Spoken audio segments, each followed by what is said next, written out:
Hello and welcome to the second talk on the geology of the Reykjanes Peninsula. This is then part 7b of the talks on the geology of Iceland. And now in this one, we go from the volcanic fissure Sundhnúkur, where there have been many eruptions recently, and end at the bridge between the continents. That's number one. So in this part B, we first look at here number 7. That's the Sundhnúkur volcanic fissure. We spent some time there to discuss the eruptions, 8 eruptions, and what's going on there really in general. Then we move from there to a nearby volcanic fissure called Eldvörp, one of the longest, if not the longest volcanic fissure on the peninsula. And from there, we move to the southwestern end of the Reykjanes Peninsula called the Reykjanestá, where we see a lot of interesting things, geothermal fields and faults and lava shields, and of course, two very interesting dikes that I will discuss. And from there, we go to the bridge between the two continents here in number 10, and that's where the journey really ends. Because I imagine that we just drive then from there to Reykjavik. We've already been here, so we don't need to discuss that again. So you see that Sundhnúkur is very close to Fagradalsfjall. And let's now start to discuss a little bit what we can see there at Sundhnúkur. So the first 5 eruptions I have already discussed in 2 talks I gave roughly 1 year ago, namely the ongoing volcanic eruptions, earthquakes, and hazards, which discussed the 5 eruptions, and another talk I gave at a similar time 1 year ago on YouTube on how multiple dikes facilitate volcanic eruptions. Now, the photo you see here is a dramatic one showing the volcanic fissure in the second eruption, very close to the town of Grindavik. You see also the mountain Þorbjörn that I will discuss, and north of it is the Svartsengi geothermal field and power plant, which is one of the focus in this talk here. So at the moment, when I give this talk now in May 2025, there have been 8 eruptions along the Sundhnúkur fissure, which goes all the way here. And we will discuss in detail. So let's briefly summarize the 3 eruptions that have happened since last year, since I gave the talks 1 year ago. The 6th eruption began on the 22nd of August 2024 and lasted around 16 days. The 7th eruption began on the 20th of November 2024 and lasted 18 days. The most remarkable in a way was the 8th eruption, which began on the 1st of April 2025 and lasted less than 1 day. However, for a while it looked dangerous because here's the fissure from the eruption of 1st of April now, 2025, and you see part of it has broken through the protection barrier here. So this is a protection barrier, and the fissure is breaking through. So we were very worried that lava could flow from here and again into the town of Grindavik. That happened in January 2024 when a fissure came up here just outside the town, and lava from it flowed into the town and destroyed several houses. Fortunately, in this case, the lava did not go to the town for the simple reason that the eruption stopped within several hours. So it came to an end. The lengths or the durations of the eruptions on the Reykjanes Peninsula in the past few years, namely the 3 eruptions in Fagradalsfjall. They have specific names. They're called Geldingadali, the first one, Meradali, the second one, and Litli-Hrútur, the third one. And the 8 eruptions so far in Sundhnúkur, they have had very different durations. If you look here at this diagram, you see that the first one in Geldingadali had the longest duration. It was 183 days. All the others have been much, much shorter. And the last one, as you see here, 1st of April 2025, was only 1 day, in fact, less than 1 day. Let's now see how much these eruptions have produced in terms of lava. Here I show a diagram of 8 of these eruptions, 8 out of 11. These are all mostly pure lava flows. These are effusive eruption, of course, basaltic and primitive, coming from great depth. And there is no explosive activity and very little ash. And you see that because the first one in Geldingadali in Fagradalsfjall lasted so long, it produced most. It's here given as 150 million cubic meters, but in volcanology we normally use cubic kilometers. So if we translate this into cubic kilometers, we get 0.15 cubic kilometers. All the others are smaller.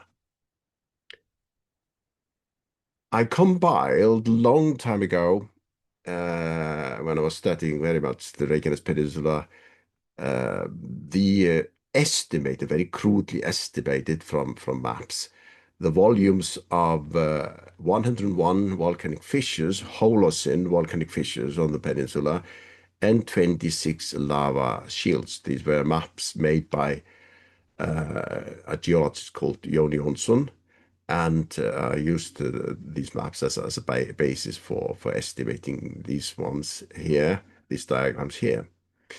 And what we see is the average volumes of the shields, they are down here, is around 1.1 cubic kilometer. So here's cubic kilometer, here's the number. Whereas the volcanic fissures are much smaller. They are up to 0.7 cubic kilometer, yes, but most of them are much smaller. You see that these are frequency diagrams. So here in the first bin or column would be 48, around 48, or in fact 49. So you see that the averages are not a good indication of the most common things. These are so-called power laws, or crudely power laws, or negative exponential laws of distribution. These are not normal curves as we often see in statistics. These are curves that are more similar to power laws or to negative exponential functions.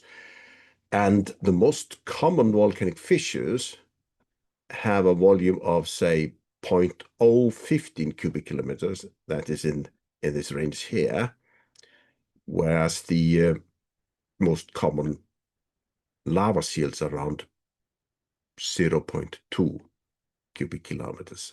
So we see that the eruptions in Fagradalsfjall, the first one, the Geldingadali, 0.15, is similar to the average from the fissures, whereas the others are more similar to the more common volumes.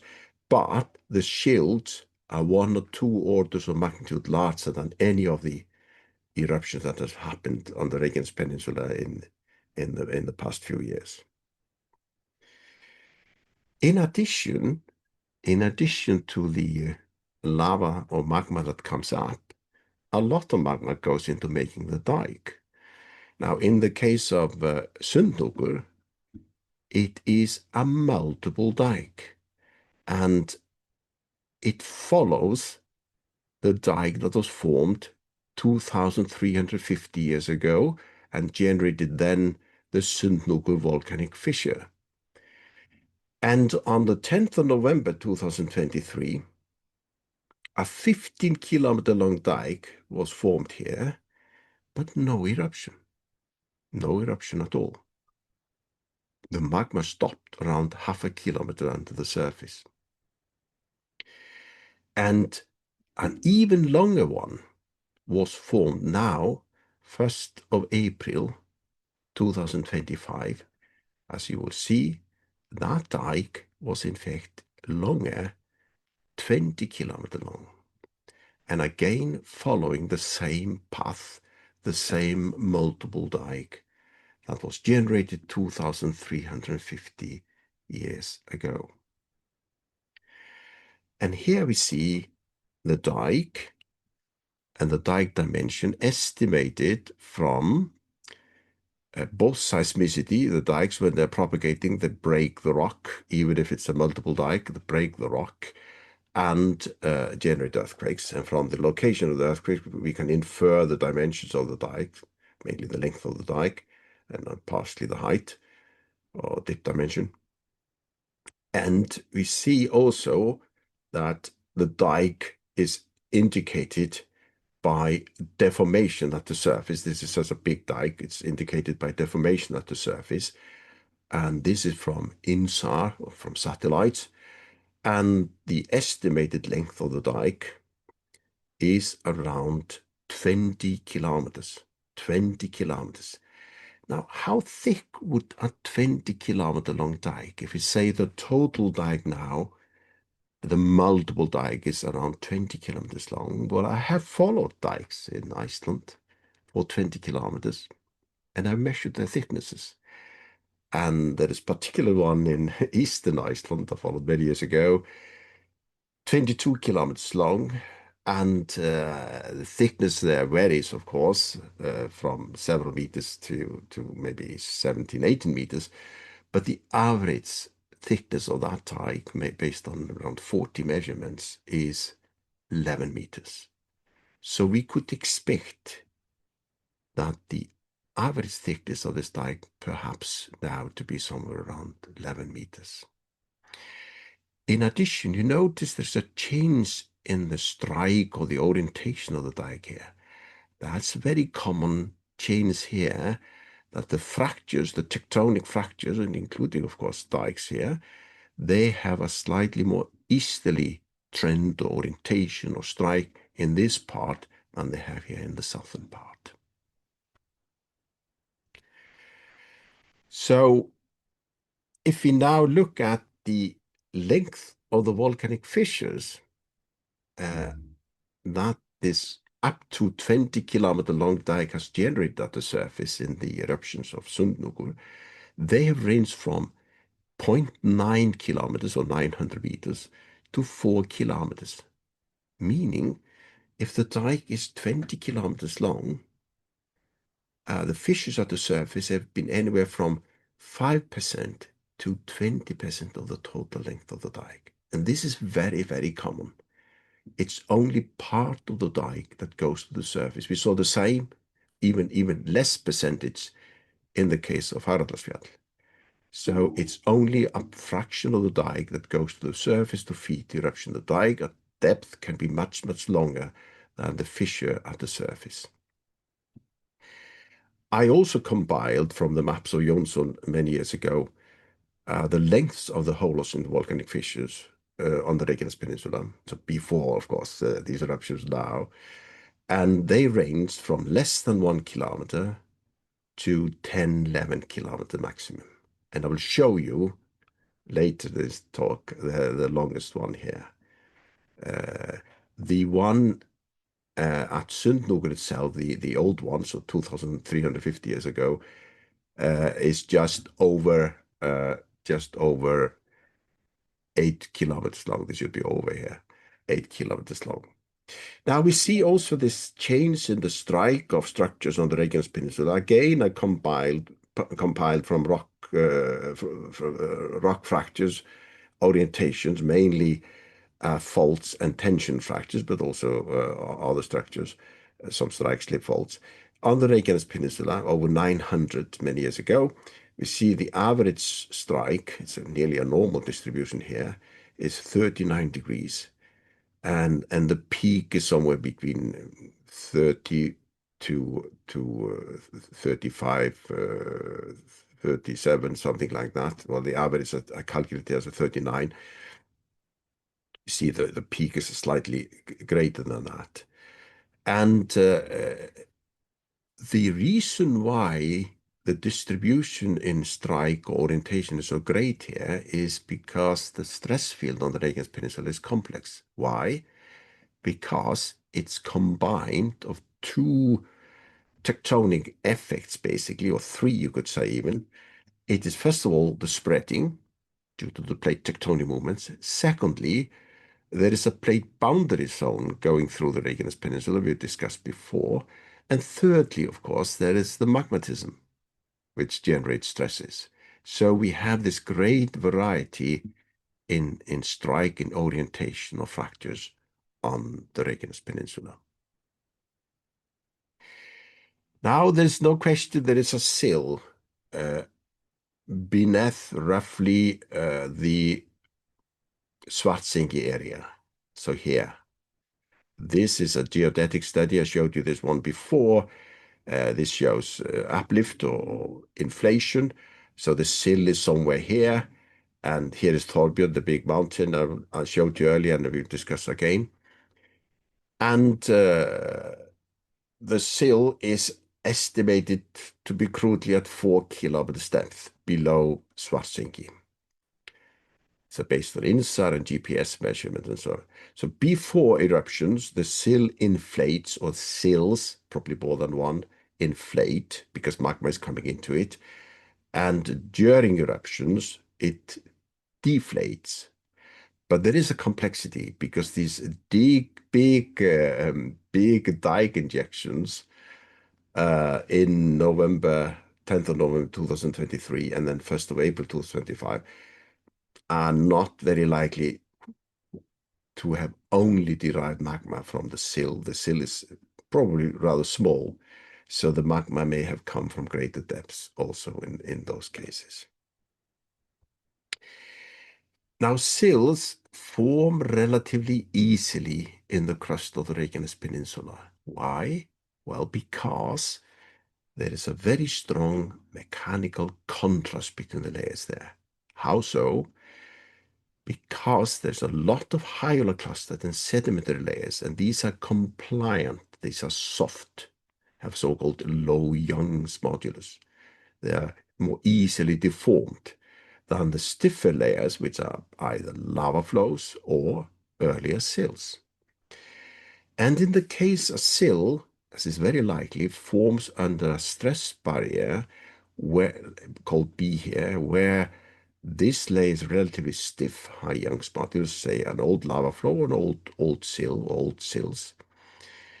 Then we have to be careful how we interpret the inflation and deflation, because it may be easier for the sill to generate space for itself by bending the layers underneath the sill down rather than just bending the layers above it up.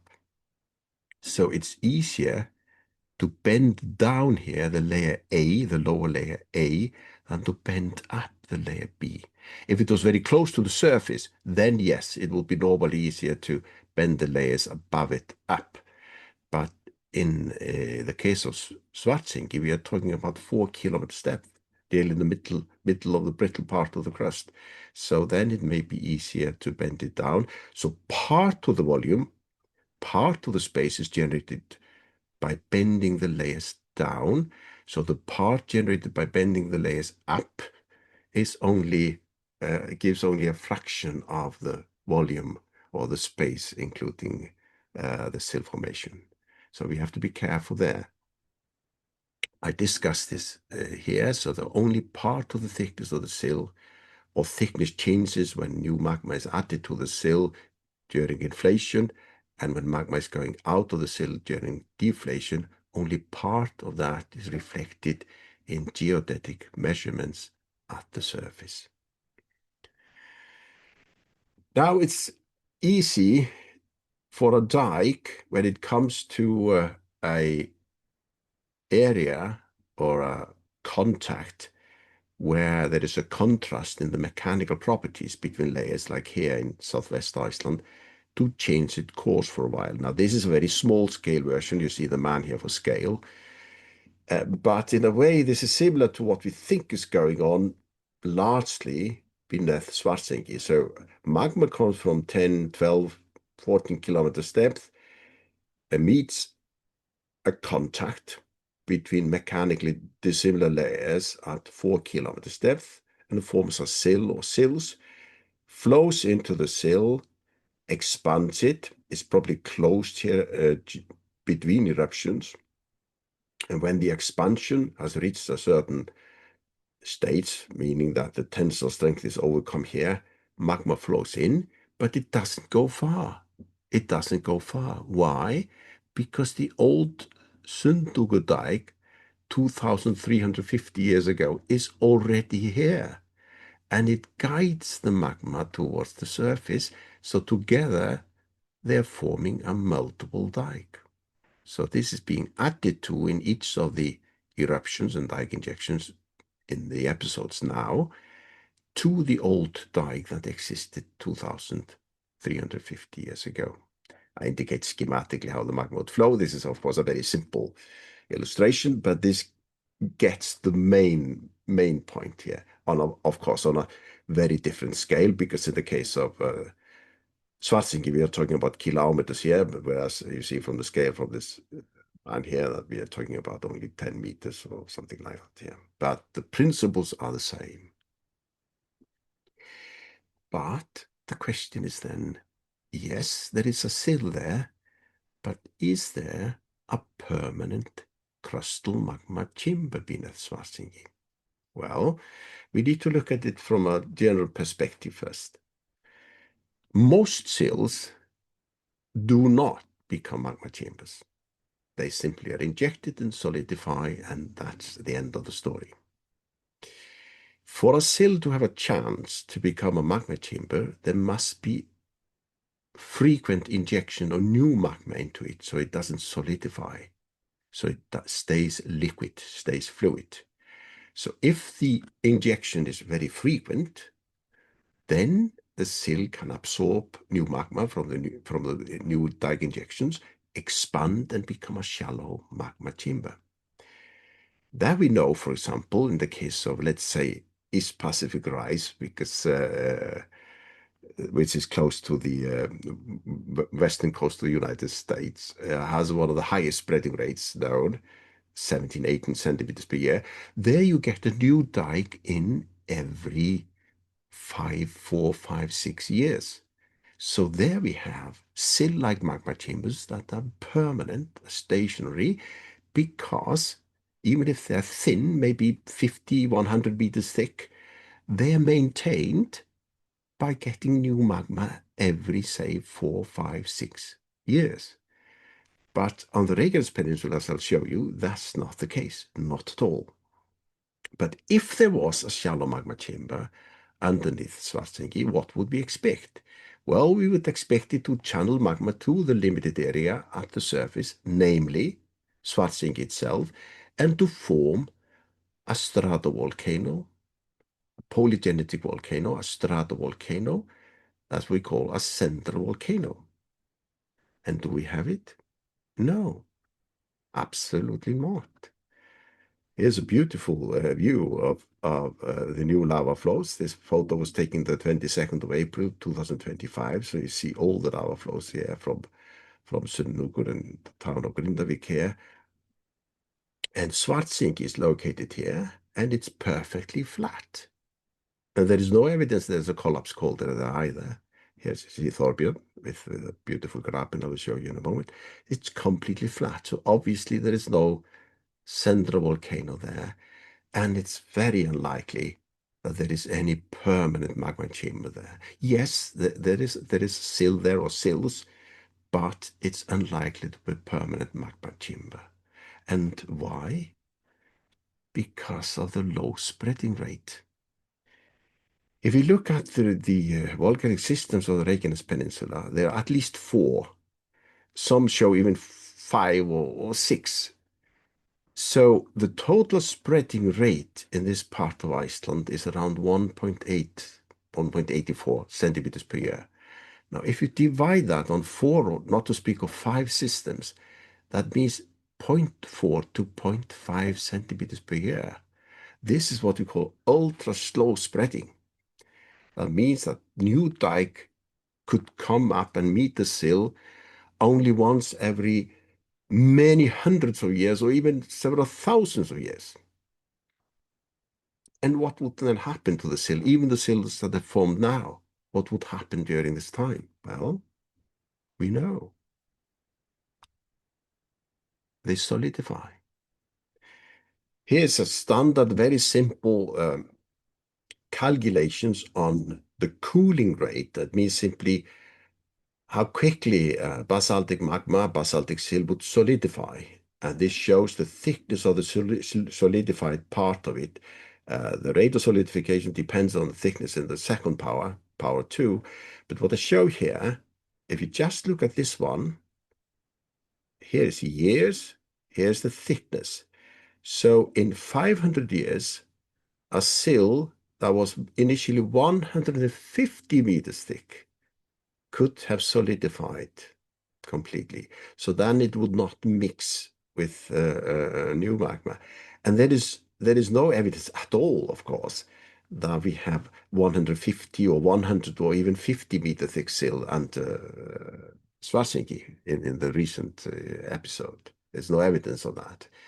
So the sill or sills that form now, they're very likely to solidify and in fact completely cool down. When we say solidify, we take the temperature of the basaltic magma from say 1200 down to 1000 degrees.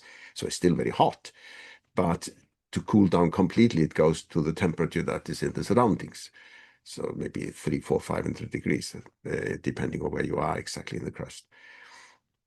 But the sills that form now are unlikely to stay as permanent, shallow crustal magma chambers.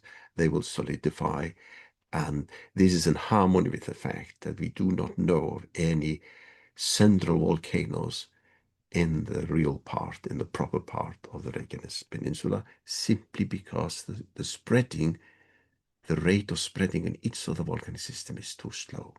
Dike injection is too low to maintain a liquid, shallow magma chamber. Now, before we leave Svartsengi and Sundhnúkur, let's look at the beautiful Graben in the mountain Þorbjörn. Here we are looking to the southwest. These are taken before the present activity by Ines Galindo in 2006. This shows that this part has subsided. So it's a classical Graben around 400 meter wide here, and we see it here looking to the southwest, and here looking to the northeast. So we are leaving the area now, continue to drive to the western part of the Reykjanes Peninsula.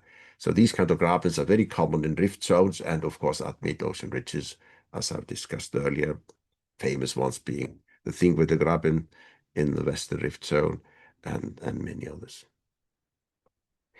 Okay, so we are now leaving number 7 and we go to number 8. And it looks relatively far away here, but the fissure comes up here, and at its closest place, it's only 4 to 5 kilometers west of the Sundhnúkur fissure. And that's the Eldvörp volcanic fissure. That is one of the most recently active ones before the eruption started in Sundhnúkur and Fagradalsfjall, and was formed around 800 years ago. And as I show you here, part of it is 10 to 11 kilometers long in total. It goes all the way down to the sea. We see only part of it here. And you see very nicely, it is segmented. That's the way these fissures always are. They are segmented. And of course, the dikes as well, the feeder-dikes as well underneath them. And dikes in general are segmented. All fractures are segmented. And we see all these little black hills. These are the crater cones where the volcanism, where the magma flow was concentrated on the fissure. So this one was formed roughly 800 years ago in fires during the period 1210 to 1240 current area.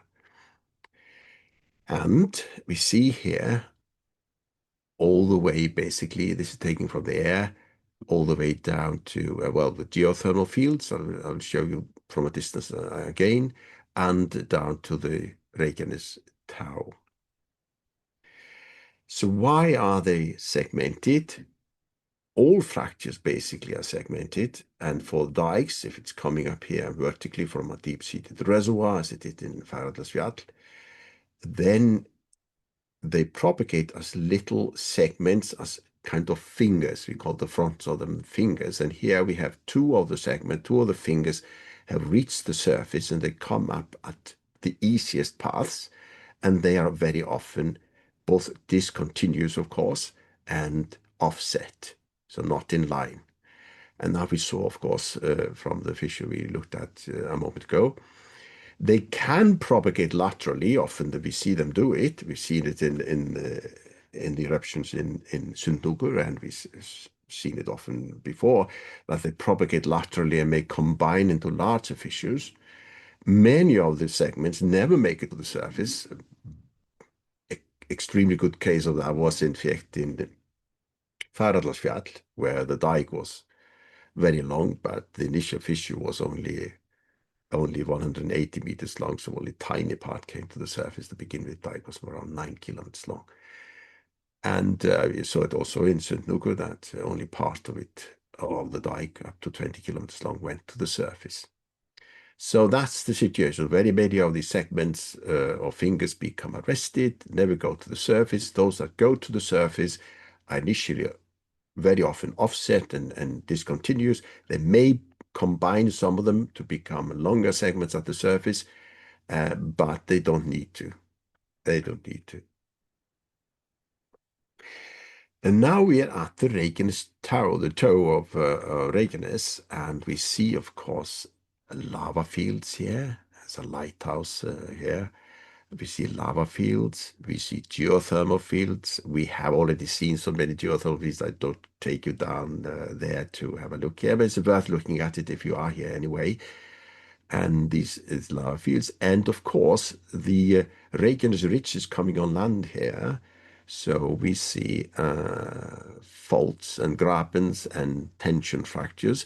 And in addition, we see this little flat, relatively flat lava shields. Here is one seen there. But in a way, the most interesting thing to be seen on the toe, on the Reykjanestá, are two little dikes. I showed you one of them before. They are located here. So I'm standing in the slopes of the mountain here that goes to the ends of the cliff at the coast. You see the parking place here for the cars. And if you walk here, you can go down here and look at these dikes. You see the arrested one here. The other one is 25 meters away. It's the stones here, the bolts are a little bit difficult to walk, so people should be very careful if they go here, but you can do it if you're very careful. And there we see these two dikes. One is the real feeder that connect with this crater cone here to the Yngri-Stampar, Yngri-Stampar eruption around 800 years ago. The other one, as I say, 25 meters away from the feeder-dike, is a non-feeder, this one here, arrested 5 meters below the surface. You see here part of the Stampar, Yngri-Stampar fissure continuing inland. And this is very interesting that we have this dike, little dike, arrested only 5 meters below the surface. So I'll show you these dikes a little bit better now. So first from a drone. This is from a paper my colleagues in Italy and I published in 2023 in Journal Volcanology Geothermal Research. That's the feeder, and it feeds this lava flow here, connects with it. It's quite much thicker than this one, which is the non-feeder, the arrested dike that stops exactly here, 5 meters below the surface. And here we have a close-up of the feeder, 75 or 70 centimeters maximum measured here. A lot of vesicles here, and it goes becomes thinner up here and then connects to the lava flow. The other one, the arrested one, is seen here. It's only 35 centimeters thick maximum, becomes much thinner when it comes towards the tip and ends exactly here. And there's around 5 meters here to the surface. Neither of them generated any graben. So Graben is not a necessary condition as a consequence of a dike injection, a rested dike injection, or a feeder-dike. They may sometimes form, but not nearly always. Dike A, then this one here, is the older one, and the feeder-dike is the younger one. Whether they were formed in exactly the same episode, or if the non-feeder is just an offshot from the feeder, we do not know. But it shows still mechanically that this one became arrested only 5 meters below the surface. And here we have a feeder-dike very similar to the one that fed the eruptions in Fagradalsfjall. This is very similar. Both of them, in fact, are similar to what we expected there. In fact, in the first eruption in Fagradalsfjall, the opening of the surface was around 0.2 meters, 20 centimeters, so very similar to the thickness of this dike here. And then we come to the famous bridge between two continents. What is this really? Well, first of all, this is a pure tension fracture. These walls here and there fit together. They're on the same elevation. There's just pure opening here. You see the man here standing for scale, and I've drawn in here arrows to indicate the spreading. This is a part of a 5 to 6 kilometer wide Graben. And this Graben itself marks the onland continuation of the Reykjanes Ridge. And the Reykjanes Ridge definitely is the boundary between the Eurasian tectonic plate and the North American plate. So yes, we can see at least this is part of the bridge, or part of the boundary between the two tectonic plates, on which continents form a part of, namely the Eurasian plate and the North American plate. So it's very much worth looking at. The maximum I measured here, opening or here in this fissure, is around 30 meters. But where the bridge is located, that's where I stand here when I take the photo, it's around 15 meters. So with these words, and while looking at the Svartsengi geothermal power plant and the area where much of this activity is taking place, has been taking place in the past years and is still active as I speak, I say simply thank you very much, and for now, bye-bye.